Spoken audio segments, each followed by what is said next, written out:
నమస్తే welcome to ఈహా TV నేను సరిత అయితే భవిష్యత్తు తెలంగాణ భయపెడుతుంది కరువు తరుముకొస్తుంది వేసవి రాకమునిపే గుప్పెడు నీళ్ల కోసం కిలోమీటర్లు నడవాల్సి వస్తుంది గొంతు తడపడం కోసం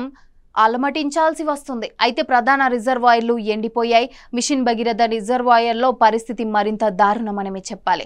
ఏప్రిల్ మాసం రాకముందే డెడ్ స్టోరేజీకి చేరుకున్నాయి అయితే భూగర్భ జలాలు గణనీయంగా పడిపోయాయి రాబోయే 2 నెలలు గడవటం ఎలా అన్నది తలుచుకుంటేనే భయం కలుగుతుంది సాగునీరు ఎలాగో ప్రభుత్వం ఇవ్వలేదని తెలిసిపోయింది అయితే తాగునీటికి కూడా అల్లాడిపోయే పరిస్థితి స్పష్టంగా కనిపిస్తుంది అయితే ఎస్ఆర్ఎస్పి ప్రాజెక్టులో నీటి నిల్వలు పడిపోతున్నాయి గత నెల 21వ తేదీ నాటికి 34 టీఎంసీలు ఉంటే ప్రస్తుతం 17.88 టీఎంసీల నిల్వలే ఉన్నాయి ప్రస్తుతం ప్రాజెక్టు లెవెల్ 324 మీటర్లుగా ఉంది అయితే ఏప్రిల్ మొదటి వారం వరకు సాగునీటిని విడుదల చేయించాల్సి ఉంది కానీ అది జరిగే పనిలా కనిపించడం లేదు ఎందుకంటే అప్పటికే ప్రాజెక్టు డెడ్ స్టోరేజీకి చేరుకుంటుంది కాబట్టి అయితే వేసవి తాగునీటి అవసరాల కోసం ఈ ప్రాజెక్టు నుంచే నీటిని విడుదల చేయాలి ప్రతి నెల అర టీఎంసీ నీళ్లు అవసరం కానీ కరీంనగర్ నగరానికి ప్రధాన తాగునీటి వనరైన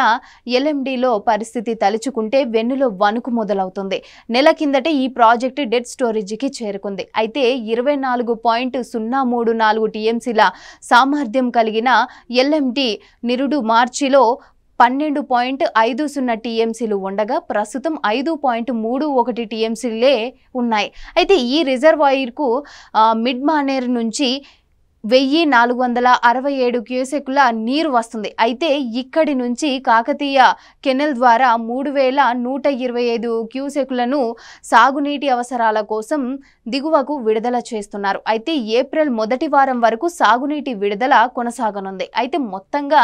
ఎల్ఎండిలో మరో 2 టీఎంసీల మేర నిల్వలు తగ్గిపోనున్నాయి అయితే వివిధ ప్రాజెక్టులో భాగమైన పలు రిజర్వాయర్లను మిషన్ భగీరథ పథకానికి గత ప్రభుత్వం అనుసంధానించింది అయితే ప్రభుత్వం అందుకు సంబంధించిన రిజర్వాయర్లన్నీ ఇప్పటికే ఎండిపోయాయి అయితే నాగార్జున సాగర్ పరిస్థితి కూడా ఘోరంగా ఉందని చెప్పాలి అయితే కృష్ణా ప్రాజెక్టులన్నీ కూడా వెలవెలబోతున్నాయి గోదావరి చేసి అడుగంటుతుంది అయితే వేసవికి ముందే రాష్ట్ర వ్యాప్తంగా భూగర్భ జలాలు గణనీయంగా తగ్గిపోతున్నాయి అయితే పంటలు ఎండిపోతున్నాయి తెలంగాణ రాష్ట్రం సిద్ధించిన తర్వాత ఇంతటి దయనీయమైన పరిస్థితులు మునిపెన్నడూ లేవు